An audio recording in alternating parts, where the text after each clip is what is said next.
दोस्तों नमस्कार, स्वागत है आपका यूट्यूब चैनल एबी टेक में। आज है 16 दिसंबर 2024 और जान लेते हैं आज की महत्वपूर्ण खबरें जो आज के प्रमुख समाचार पत्रों पर छाई हुई हैं और आप लोगों के लिए बहुत ही इम्पोर्टेंट हैं। सबसे पहले यहाँ पर देखिए सीटेट को लेकर के अपडेट है कि दूसरे की परीक्षा देने पहुंची 2 छात्राओं समेत 5 गिरफ्तार। प्रयागराज से अपडेट है और बताया गया है कि सीटेट में दूसरे की जगह परीक्षा देने पहुंचे सालवर रविवार को बायोमेट्रिक जांच में फंस गए। 2 छात्रा समेत 5 आरोपियों को पुलिस ने गिरफ्तार किया है।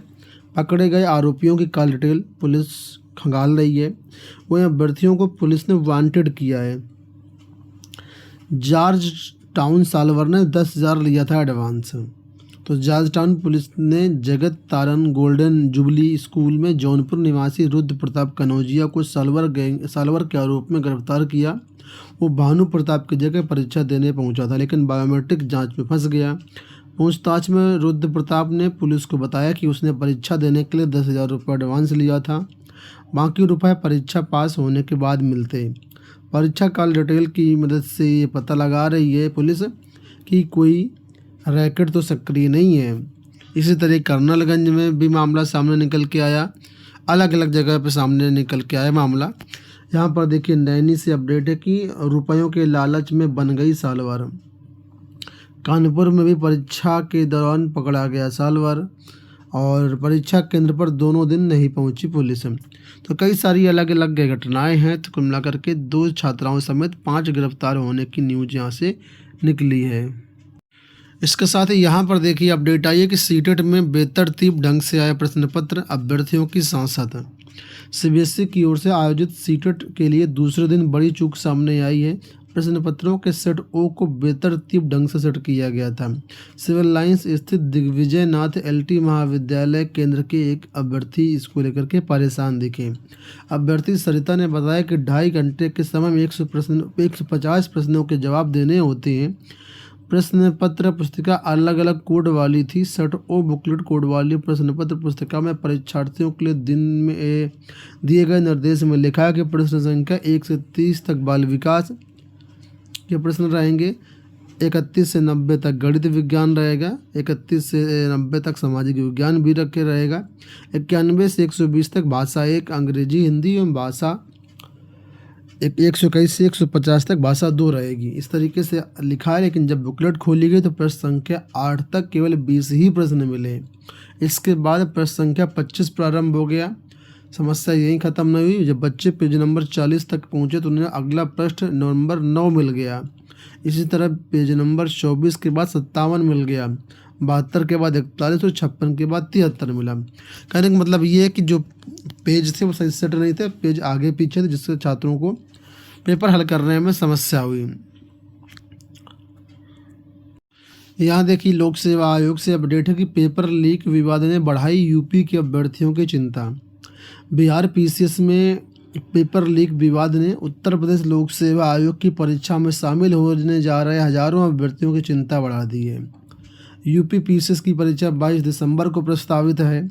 हालांकि प्रश्न पत्रों की सुरक्षा को लेकर के विशेष इंतजाम किए गए हैं, लेकिन इस बार परीक्षा प्रदेश के सभी 75 जिलों में आयोजित की जा रही है।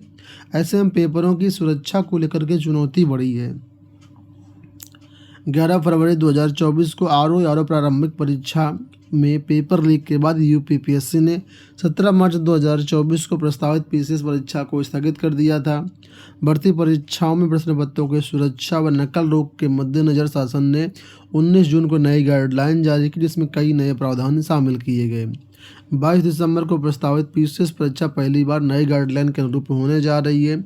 3 अलग अलग रंगों की ओएमआर सीट होगी। प्रश्न पत्रों की डिजिटल लॉक वाले बक्सों में सुरक्षित रखा जाएगा। तो यानी काफ़ी इंतजाम किए गए, फिर भी अभ्यर्थी चिंतित हैं कि क्या होगा। बीपीएससी परीक्षा को लेकर के यहाँ पर देखिए अपडेट है कि बीपीएससी परीक्षा में उपद्रव करने वालों पर होगी कार्रवाई। पटना जिला प्रशासन ने बिहार लोक सेवा आयोग को भेजी बापू परीक्षा केंद्र की जांच रिपोर्ट। तो सीसीटीवी कैमरे में कुछ तस्वीरें दिख रही हैं, इसी के अनुसार यहाँ पर कार्रवाई होगी। पटना से देखिए अपडेट है कि कुम्हरार स्थित बापू परीक्षा परिसर में प्रारंभिक परीक्षा के दौरान 13 दिसंबर को उपद्रव करने वाले छात्रों पर बीपीएससी कार्रवाई करेगा। पटना जिला प्रशासन की ओर से परीक्षा केंद्र पर हंगामे की जांच रिपोर्ट आयोग को भेज दी गई है।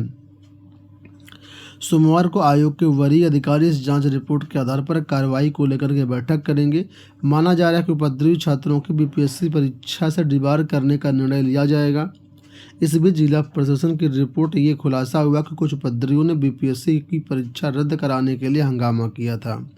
तो फिलहाल आज यहाँ पर बीपीएससी पर बैठक है। इसको लेकर के देखना है क्या यहाँ पर निर्णय होता है और क्या आयोग कार्यवाही करता है। यहाँ पर भी देखिए अपडेट के बिहार पीसीएस परीक्षा में बवाल, उड़ी आयोग की नींद। तो बिहार पब्लिक सर्विस कमीशन की 70वीं संयुक्त प्रारंभिक परीक्षा के दौरान 13 दिसंबर को हुए बवाल के बाद उत्तर प्रदेश लोक सेवा आयोग के अफसरों की भी नींद उड़ गई है। 22 दिसंबर को तो जो पीसीएस की प्रारंभिक परीक्षा होने उसमें तैयारी में जुटे अफसर सोशल मीडिया को लेकर के खासे सतर्क हैं। ठीक है, तो आरओ परीक्षाओं को लेकर के आयोग जो है पहले ही काफ़ी पिछड़ चुका है। अगर इस बार ऐसी कोई अनहोनी घटना होती है तो फिर लोक सेवा आयोग के लिए और सरकार के लिए बहुत ही बड़ी गंभीर स्थिति हो जाएगी। देखो यहाँ पर अपडेट के समय से पहले शीतलहर, यूपी में लंबी खिंचेगी सर्दी। कानपुर लखनऊ से अपडेट है कि पहाड़ों से आ रही तेज बर्फीली हवाएं सितम ढा रही हैं। रविवार को यूपी के अधिकतर शहर शीतलहर की चपेट में आ गए। रविवार को 2.5 डिग्री सेल्सियस के साथ अयोध्या की रात और 21 डिग्री के साथ इटावा का दिन सूबे में सबसे अधिक ठंडा रहा। राजधानी लखनऊ में न्यूनतम तापमान 5.5 तो अधिकतम तापमान 25.2 डिग्री सेल्सियस रिकॉर्ड किया गया। तो कुल मिलाकर के अब जो सर्दी है, शीतलहर है, बहुत ही तेज़ी से बढ़ेगी और ये लंबी चलेगी। जल्दी से ये हटेगी नहीं। अभी सर्दी अभी तो स्टार्टिंग है। राजस्थान से असिस्टेंट प्रोफेसर भर्ती को लेकर के अपडेट है कि असिस्टेंट प्रोफेसर की भर्ती राजस्थान लोक सेवा आयोग ने इसका विज्ञापन जारी किया है। 575 पदों पर यह भर्ती आई हुई है और इसमें जो भी इच्छुक अभ्यर्थी हैं आवेदन कर सकते हैं। आवेदन के लिए जो एज है 21 वर्ष से 40 वर्ष के बीच होनी चाहिए और आवेदन करने की लास्ट डेट 10 फरवरी 2025 निर्धारित की गई है। आरपीएससी की वेबसाइट आपको स्क्रीन पर दिख रही है। इस वेबसाइट पर जा कर के आप लोग आवेदन और बाकी जानकारी कर सकते हैं। जल्दी इसका डिटेल्ड वीडियो हम बना देंगे चैनल पर, जिससे आपको सारी जानकारी मिल जाएगी एलिजिबिलिटी और सिलेक्शन प्रोसेस से रिलेटेड।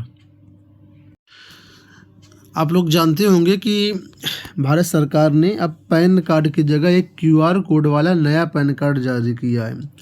तो अगर आपके पास पुराना पैन कार्ड है जिसमें QR कोड नहीं है तो आपको भी ये कार्ड बनवाना होगा। इसके लिए यहाँ पर बताया गया है कि कैसे आप QR कोड वाला जो है पैन ईमेल आईडी पर मुफ्त में पा सकते हैं। इसका काम क्या है, क्या फ़ायदे हैं, ये सारी जानकारी यहाँ पर देखो दी गई है। ठीक है, तो इसमें यहाँ पर देखेंगे तो इसमें ऑनलाइन आवेदन प्रक्रिया और ऑफलाइन आवेदन प्रक्रिया दोनों का जिक्र है। आप अपनी सुविधा के अनुसार जिस भी तरीके से चाहे ईमेल आईडी पर मुफ्त में जो है ये पैन कार्ड प्राप्त कर सकते हैं। और अगर आप चाहते हैं कि इसका जो हार्ड कापी या फिजिकल कापी आपको मिले तो उसके लिए आपको 50 रुपये का शुल्क पे करना होगा और वहाँ से आपके घर पर प्लास्टिक का कार्ड QR कोड वाला आ जाएगा। ठीक है, तो यहाँ पर स्क्रीन में सब कुछ दिया गया, आप इसको पढ़ सकते हैं और इसका प्रोसेस करके अपना ईमेल आईडी पर मुफ्त में कार्ड मंगवा सकते हैं। आधार से जुड़ी हुई अपडेट है कि आधार को मुफ्त अपडेट करने का समय बढ़ा। ठीक है, तो पहले तारीख 14 दिसंबर थी जिसको बढ़ा करके 14 जून 2025 कर दिया गया है। आधार कार्ड में फ़ोटो, पता, लिंग, नाम, जाति, जन्मतिथि आदि में बदलाव करवाया जा सकता है। इसके अलावा आधार से लिंक मोबाइल नंबर और ईमेल भी बदलवा सकते हैं। इसके नज़दीकी आधार सेंटर पर जाना होगा। ऑफलाइन आधार अपडेट कराने पर 50 रुपये की फीस का भुगतान करना होगा। फिलहाल निःशुल्क सेवा माई आधार पोर्टल पर ही उपलब्ध है, जहाँ से आप अपने आधार कार्ड को आसानी से अपडेट कर सकते हैं। अंत में यह अपडेट है कि एक देश एक चुनाव विधेयक लोकसभा में आज नहीं होगा पेश। सरकार ने लोकसभा में एक देश एक चुनाव से जुड़े विधेयक पेश करने की योजना को वित्तीय कामकाज पूरा होने तक के लिए टाल दिया है। तो आज ये कुल मिलाकर के पेश नहीं होगा। दोस्तों ये हो गई आज की सारी सूचनाएं। इस वीडियो में इतना ही। धन्यवाद।